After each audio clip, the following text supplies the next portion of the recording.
Salut les gars, j'espère que vous allez bien. Perso, je suis trop contente parce que comme je vous avais promis, j'ai enfin le décor sur mon étagère et entre nous, je trouve ça beaucoup mieux que la bouteille d'Ice de la dernière fois. Et le deuxième truc qui me rend contente aussi, c'est que du coup, comme je vous avais promis, je suis vraiment enfin actif sur YouTube. Alors aujourd'hui, on se retrouve pour un nouveau thread d'horreur. Je pense que ça se voit vu l'ambiance qu'il y a derrière moi. Mais écoutez, on va pas perdre plus de temps, on va se mettre directement dans l'ambiance et puis on passe à la première histoire. Alors c'est l'histoire d'Adam, on est au Québec et une soirée, Adam traîne dehors avec ses potes. Il nous explique que sa soirée se passe normalement jusqu'au moment où lui et ses amis tombent face à face avec une femme. Et pour qu'on visualise un peu mieux, il nous la décrit un peu comme la folle au chat dans les Simpsons. Donc pas très rassurant au final. Ses potes à ce moment-là commencent à se moquer ouvertement de la femme qui est en face d'eux, ce qui déplaît totalement à Adam, donc il commence à les engueuler et lui nous explique que d'ailleurs il a des principes et qu'il ne tolère pas du tout ce genre de comportement, il est pas du tout comme ça. Et là la femme se met à leur hurler dessus en disant des propos complètement incohérents, sauf une phrase que Adam va retenir et qu'il trouve quand même assez bizarre, et la phrase c'est « Je connais tout de vous et vous ne serez jamais capable de m'oublier ». Flippant, ça fait peur. Sauf que sur le moment, Adam et ses potes, ils se disent qu'elle est soit droguée ou fortement alcoolisée, et donc du coup ils décident de continuer leur chemin sans même trop en reparler. On est quelques semaines plus tard et Adam nous dit qu'il est en train de travailler en tant que livreur. Il est sur la route et au loin il voit encore cette fameuse femme qui lui fait signe de s'arrêter vers elle en fait. Donc c'est ce qu'il fait, il se gare sur le bas-côté et il ouvre sa vitre en lui demandant qu'est-ce qu'il peut faire pour l'aider. Et là la femme lui dit « T'aurais des cigarettes à me donner ?» Sachant que Adam ne fume pas, il s'excuse et du coup il lui dit que non il en a pas vu qu'il ne fume pas. Et là la dame s'énerve contre lui et elle lui dit « J'espère que tu plaisantes, souviens-toi bien de ça, je vais te hanter jusqu'à ma mort, je te le promets. » Encore une fois Adam il se dit qu'elle est sûrement sous substance et il reprend la route pour continuer son travail. Sauf qu'après ça, Adam il remarque qu'il commence à voir cette femme un peu partout lors de ses déplacements, à son travail et même dans ses rêves. Et ça va durer pendant 3 ans. Donc là on est en février 2021, Adam a trouvé un copain et décide d'emménager ensemble à 166 km de là où il habite. Et pourtant il continue quand même à apercevoir cette femme un peu partout, sauf que là il a quand même déménagé à 166 km. Il nous dit qu'il la voit dans les parcs, qu'il la voit pendant son travail et carrément il la croise même à côté de sa maison à lui. C'est trop madame, faut arrêter de suivre les gens comme ça au bout d'un moment. À ce moment-là, Adam s'inquiète beaucoup, il décide même d'en parler à un de ses collègues pour savoir ce que son collègue en pense. Et son collègue essaie de le rassurer en lui disant que c'est sûrement un gros hasard et que cette dame aussi doit se demander comment ça se fait qu'elle voit Adam partout quoi. 5 mois passent et Adam va redéménager pour les études de son copain à, écoutez bien, 761 km. Donc soit à 925 km de la toute première ville où il a été, où toute cette histoire a commencé. Adam est dans son nouvel appartement avec son copain.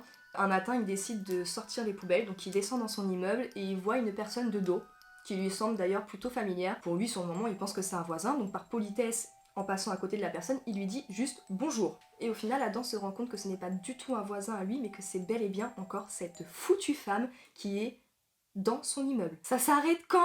Et là la femme le regarde et elle lui dit d'un air psychopathe « Je t'avais promis de te hanter et je tiens mes promesses. » C'est horrible. Là Adam est complètement effrayé et c'est tout à fait normal entre nous. Il remonte à toute allure chez lui.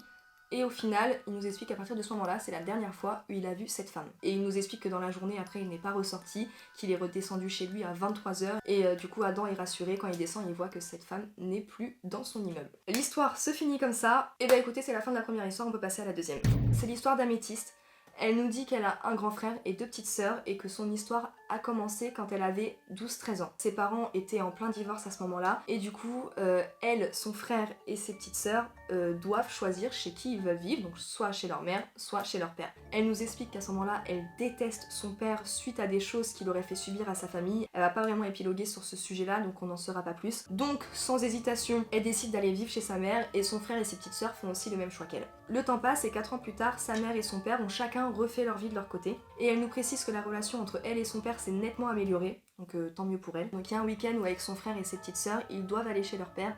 Sauf qu'au final, Améthyste se retrouve seule à devoir y aller car son frère travaille et que ses petites sœurs ont prévu une soirée pyjama chez l'une de leurs copines. Améthyste, au final, elle apprend qu'il y aura Thomas et Léo, les fils de sa belle-mère, qui seront aussi présents ce week-end-là. Au final, elle se dit que c'est pas plus mal, comme ça sera l'occasion d'apprendre à connaître Léo, sachant que ça sera la première fois qu'elle le verra, contrairement à Thomas qu'elle a déjà vu plusieurs fois. Le week-end arrive, Améthyste va chez son père et en arrivant là-bas, elle salue tout le monde et directement, elle remarque que Léo, qu'elle ne connaît pas encore d'ailleurs, est en train de la fixer mais vraiment avec insistance. Améthyste décide d'aller dans sa chambre pour déposer ses affaires et sur le chemin elle se sent suivie. Et en effet quand elle se retourne elle voit que Léo est derrière elle, qui la suit à même pas 1 mètre d'elle et qu'il a toujours ce regard persistant mais cette fois-ci sur son corps. Et à ce moment-là elle commence un petit peu à paniquer donc elle se dépêche pour rentrer dans sa chambre et une fois à l'intérieur elle ferme la porte à clé et elle essaye d'appeler sa mère pour lui expliquer ce qui se passe et au même moment elle entend toquer à la porte.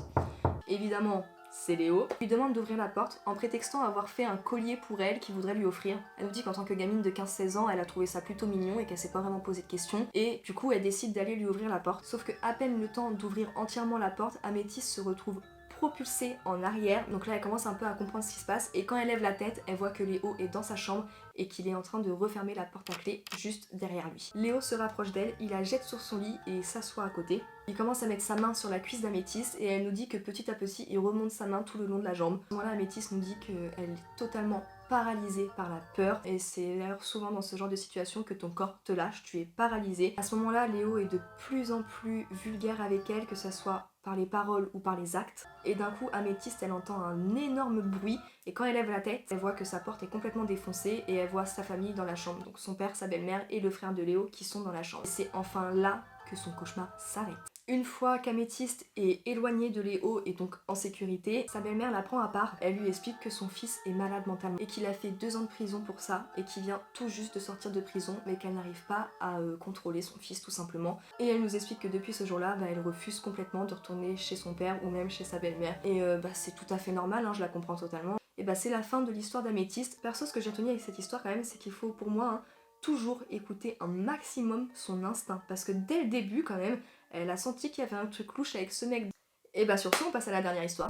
Mila nous raconte son histoire. Elle est en vacances avec son copain dans un camping. La première journée, tout se passe plutôt bien. Et arrivé le soir, Mila et son copain décident d'aller se coucher, comme toute personne normale. Mais elle nous explique que leur lit est juste en dessous d'une fenêtre et que sur cette fenêtre, il y a une moustiquaire. Mais malheureusement, la moustiquaire est trouée. Elle nous dit aussi qu'il fait tellement chaud qu'il décide de dormir la fenêtre ouverte et que carrément elle dort sans eau. Donc bref, Mila et son chéri s'endorment tranquillement et en pleine nuit vers 3h du matin, elle se réveille et elle sent une main la caresser au niveau de la poitrine. Ça me fait peur. Au début, elle pense d'abord que c'est son copain qui est en train de lui faire des papouilles, mais en prenant la main de son soi-disant copain, au final elle se rend compte que ce n'est pas du tout lui elle reconnaît pas sa main. Elle regarde dans la direction de la main et au final elle voit un bras qui est caché genre derrière le rideau. Il y a le rideau, il y a juste un bras qui dépasse avec la main. Directement sans réfléchir, Mila tire le bras de la personne du coup vers elle et là elle se rend compte qu'il y a un homme qui est penché sur sa fenêtre, donc juste au-dessus d'elle. Là, Mila est complètement prise de panique, elle réveille son copain. L'homme à la fenêtre comprend que Mila n'est pas toute seule et part tout simplement en courant. Le copain Mila se réveille, elle lui explique l'histoire vu que le mec n'est plus là et vu qu'il vient de s'enfuir. Elle et son copain vont faire tout le tour du camping pendant plus de 2 heures pour essayer de retrouver cet homme. Malheureusement, ils ne le retrouveront jamais. Ils vont aussi contacter la police et porter plainte évidemment, mais malheureusement la police ne retrouveront jamais cette personne. Donc, petite conclusion, Mila ne sait pas du tout qui était cet homme. Par contre, elle est sûre que les attentions de cette personne n'étaient pas bonnes. Et heureusement qu'elle n'était pas toute seule, mais avec son copain. Parce que sinon, on sait pas vraiment comment ça aurait fini quoi. Évidemment, Mila nous dit que même à l'heure actuelle, elle est toujours choquée et traumatisée par ce qu'elle a vécu pendant ses vacances. Et que maintenant, à chaque fois qu'elle va en camping, elle a une petite appréhension quoi.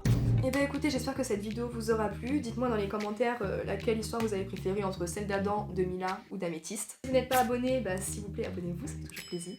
Et sur ce, je vous donne rendez-vous dimanche prochain pour une nouvelle vidéo qui ne sera pas un thread d'horreur, je préfère préciser. Je vous fais des gros poutouilles et puis je vous dis à bientôt. Ciao!